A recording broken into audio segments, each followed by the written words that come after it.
It is very rare that you see a fat person who is old. Like, very old. Like an elderly person who is fat. I think my grandpa is the oldest fat guy that I'd ever seen in my life. He made it to like 75, 76. And he was kind of a fat guy. He was pretty fat. He was like 320. He was a big dude. Oldest that I've ever seen. Don't think I've seen an older fat guy than that. Fat influencers are dying. You don't say! From Big Craig. A lot of these fat influencers are like being influenced and influencing themselves into being fat, and they get fatter and unhealthier. And when you base your whole life on being unhealthy, you're gonna die. I mean, that's just how it's gonna go. Obesity is the leading cause of death in the USA, but Is it? that didn't seem to worry these influencers too much, as they made money eating vast quantities of junk food, opened salons to cater to morbidly obese clients, and even dedicated their lives to proving that you can be healthy at every size. Unfortunately though, all of these influencers met the same fate. Yeah, if you look like that, you're not healthy at any size. You might be healthy at the time you went to the doctor, and you might be healthy for your size, but it's definitely not healthy. And we will start with the youngest influencer on our list, who made thousands creating his mukbang content until it cost him the ultimate price. Effichan Culture was... Mukbang content, that stuff's disgusting, man. Like, who is into that? I actually know a guy who is into it. My ex-roommate that I talk about always being a fucking weirdo. He liked watching mukbang ASMR content, and I'm just like, what the fuck, man? Your brain has been completely rotted. A body positive mukbanger who made his living by eating vast quantities of food online. Despite his aged appearance, obviously due to his massive weight, he was just 24 years old at the time of these images. His TikTok page had amassed over 188,000 followers, with his content consisting of simply recording him. It's not really a lot for TikTok though. Himself eating meals. Effichan was from Turkey, which has a bit of a reputation for being one of the most obese countries in the world, as 61% of the population are overweight, with 32% of those being obese. A big factor of this is the food. So Turkey is just a bunch of greasy fat people. Okay. That is traditional in Turkey, with the biggest culprit being the traditional doner Should have known with a name like Turkey. Kebab, which is meat stacked on top of each other and sliced in rotisserie style. These kebabs are just covered in oil, which stacks up the calories and makes it incredibly easy to gain weight, which is something that Effichan had no trouble doing. He didn't seem to mind gaining so much weight though, as it was allowing him to live a lifestyle of eating out at high-end restaurants and earning a living without needing a traditional job. Yeah, had a bunch of money, got pretty girls dancing in the videos. Like, yeah, man.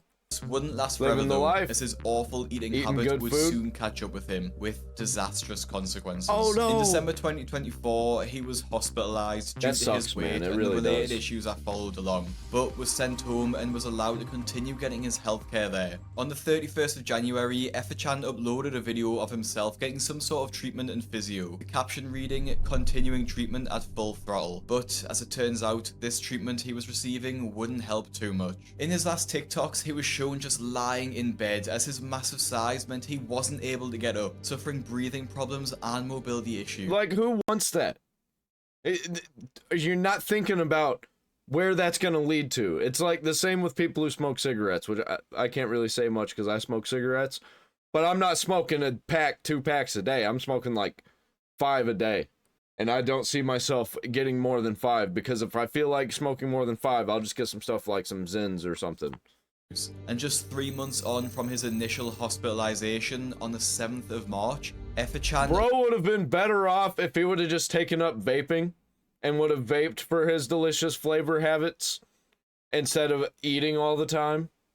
Lost his life due to presumed heart failure. Now, although Effichan didn't speak too much in his videos, the next influencer to lose their life was massively outspoken about her views on fat acceptance, even running a podcast to talk about health at every size. Dr. Kat Pause was an American academic and a self-proclaimed fat activist, having degrees in philosophy and sociology, with her dissertation exploring the stigma society holds against fat people. While yes, there's no denying that society does have a stigma against people who are obese, Kat took her beliefs a step further. She looks like the villain in a child's cartoon, like an old cartoon.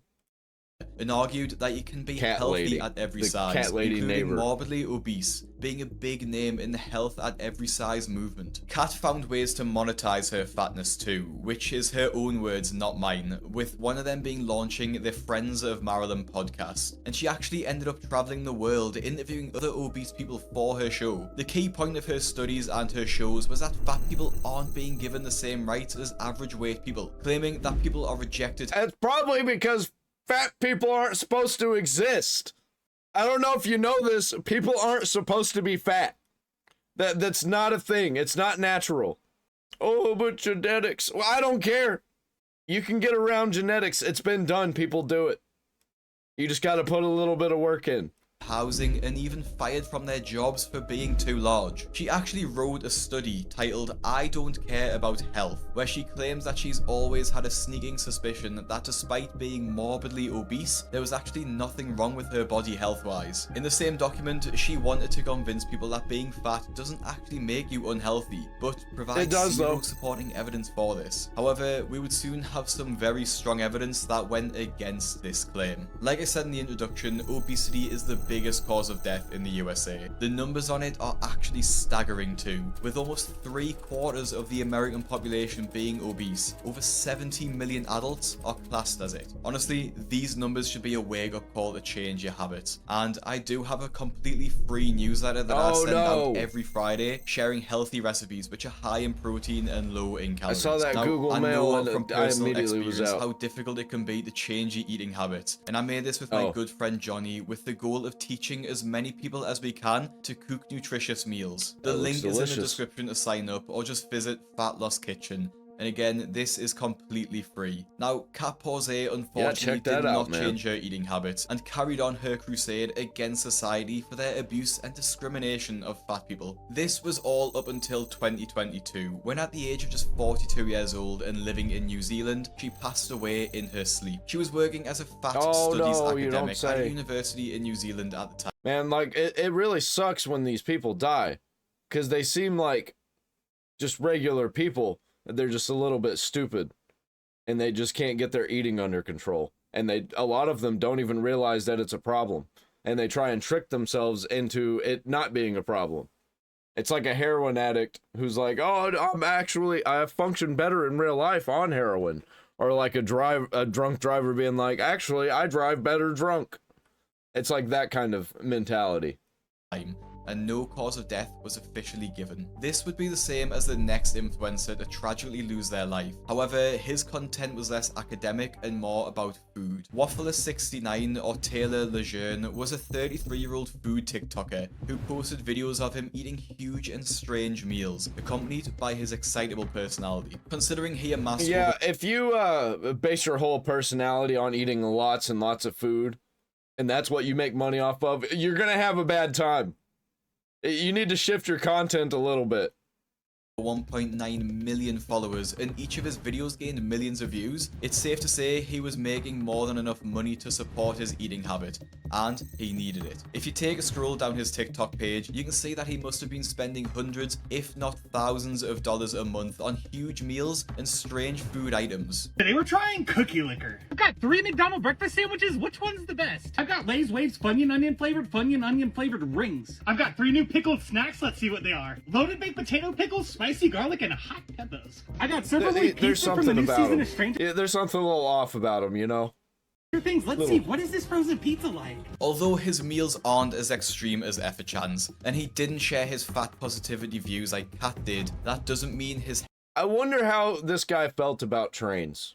health was any better, and you can see that Taylor was massively overweight, and his diet seemed to be the main reason for that. In a video uploaded on 3rd of February, he actually shared the screen with his brother, and commenters loved him, even calling them an iconic duo. However, the next time we would see Taylor's brother would be under very different and heartbreaking circumstances. Hey guys, if anyone's being shared this video from another, or if you just don't know, I'm related to Waffler69, or my brother Taylor. He has passed away around 10 p.m. on January 11th, 2023, from a presumed heart attack. He was rushed to the hospital, and man, that sucks. I would say like an hour and a half later, he Yeah, that guy actually genuinely The seemed most like a shocking good dude. part is that Taylor's brother revealed that their father and grandfather died from heart failure, and Taylor died of a suspected heart attack. For the most part, Taylor was pretty uncontroversial and didn't make a big fuss about his weight or talk about it much, which is the exact opposite to Brittany Sauer, whose entire personality was based around her weight. Brittany Sauer was another professional TikToker who was 28 years old and lived in Springfield. Like, how do you not think that that's not a problem, man?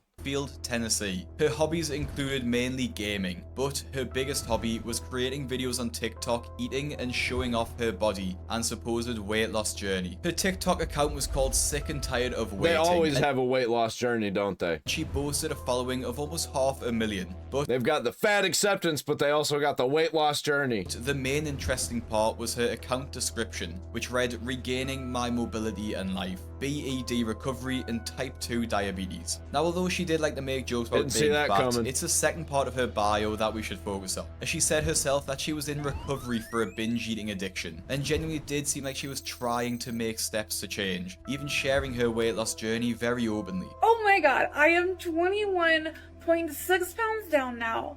I'm excited. That brings me to 433.6 down from 455.2, and I'm so excited.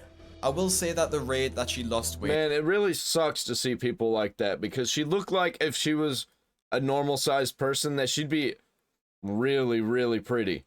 Probably like a smoke show, like 8 or 9. It, however, was you can kind of see it in her slow, face, as she in lost her those skin. 20 pounds that she talked about over around 150 days. So it was clear that despite her efforts to eat in a calorie deficit and exercise, it objectively wasn't working. It seems like Brittany herself knew this too, as at the end of 2022 she posted this TikTok, seeming to finally open her eyes as to just how serious her situation was becoming. I ruined my life with food, binge eating, and lack of self-care. And I'm hoping that it's not too late for me this time. You know, I ain't been to the store in 2 years, maybe more now, I guess.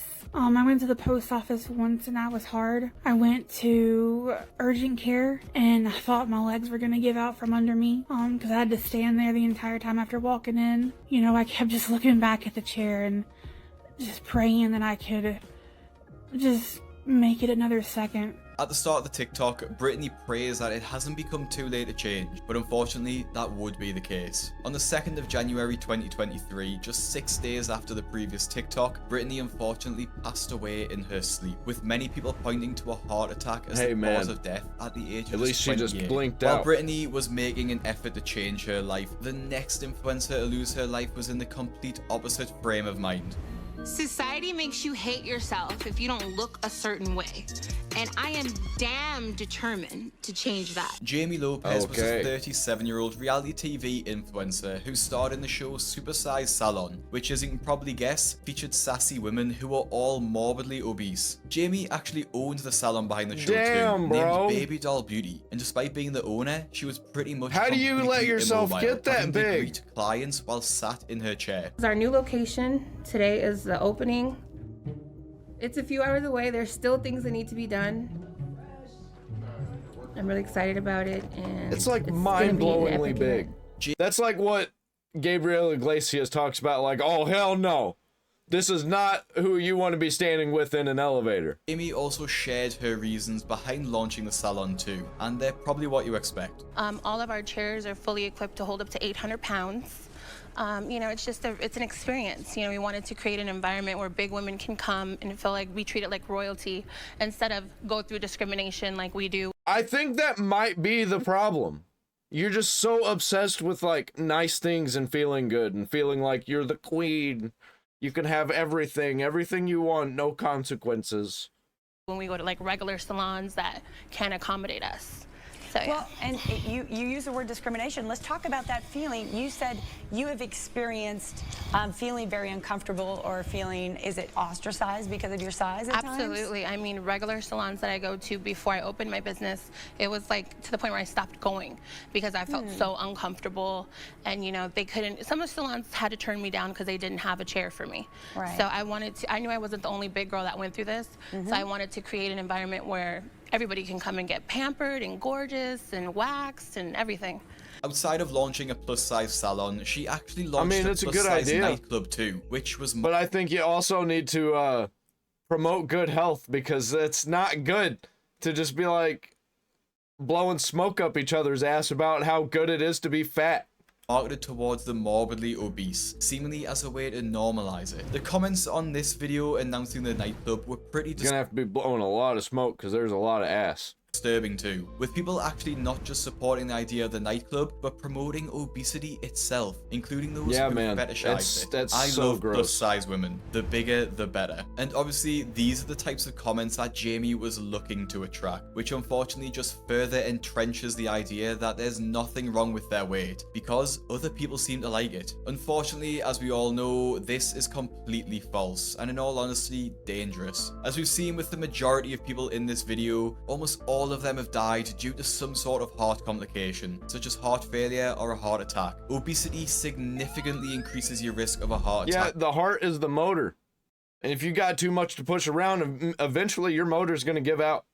By around 28%, and for every 5-point increase in BMI, it raises your risk of heart failure by a massive percent. At her largest, Jamie Lopez was a staggering 840 That's pounds. fucking...